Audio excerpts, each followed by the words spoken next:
have learned about cave painting. But now it's your turn to tell a story.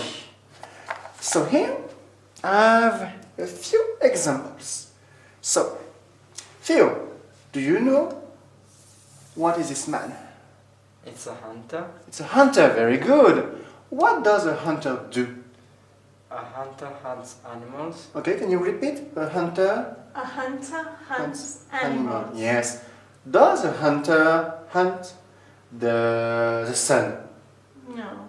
So no, he doesn't. No, he doesn't. Excellent. Now, you are going to be cave painter. So, here, paper for you. Some paper for you. And to give a more authentic look, we will use crayons. So, you can choose your colors. What color do you prefer? Brown.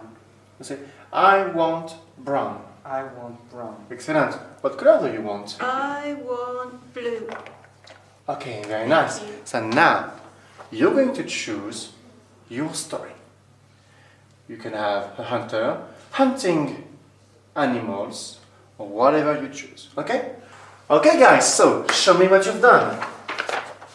Oh, excellent. Very nice. So, what's the story? The hunter Excellent. hunts Yes. the mammoth on the boat. Excellent. High five. Good job. Theo, what's your story? The hunter is hunting the snake, and it's a sunny day. Excellent. Good job. Nice. So, for a little variation on that, if you have like craft paper, put it on the wall and the kids draw all over it, it's going to be beautiful. Thank you.